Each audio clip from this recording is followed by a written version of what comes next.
मी पत्रकार देवा खरात, राहणार राक्षसवाडी बुद्रुक, तालुका कर्जत, जिल्हा अहिल्यानगर.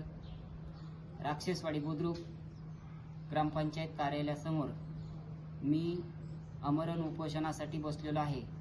उपोषणाची पार्श्वभूमी अशी राहिलेली आहे की राक्षसवाडी बुद्रुकमधील गेल्या 5 वर्षापासून अवैध धंद्यांचा बोलबाला चालू आहे आणि अवैध धंदे केले जातात. अवैध धंदे, दारू विक्री केली जाते आणि त्यातून गोरगरीब कुटुंबांची नाकहानी होत आहे आणि गोरगरीब कुटुंब उद्ध्वस्त होत आहेत. या बाबतीत मी उपोषणासाठी बसलेलो आहे आणि ठराविक लोकांना ग्रामपंचायत स्तरावरून राहण्यासाठी जागा उपलब्ध करून देण्यासाठी मी उपोषणाला बसलेलो आहे. तरी गावठी दारू मोठ्या प्रमाणात राक्षसवाडी बुद्रुक या ठिकाणी विकली जाते आहे आणि त्यातून गोरगरीब जनतेची पिळवणूक होती आणि त्यातून गरीब समाजाची, गरीब लोकांची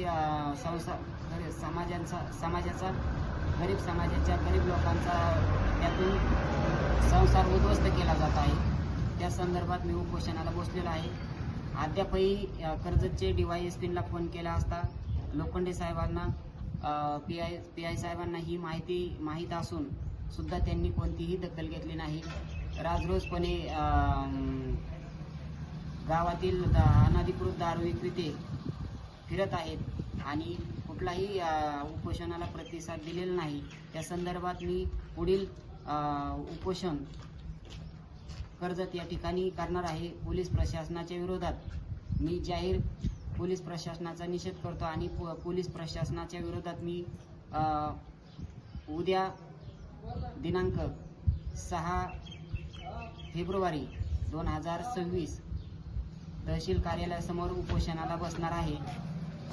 अद्यापही मला राक्षसवाडी बुद्रुक ग्रामपंचायत कार्यालयाच्या समोर राक्षसवाडीमध्ये उपोषणाला बसल्या असता कुठलाही प्रतिसाद पोलिसांनी दिलेला नाही आणि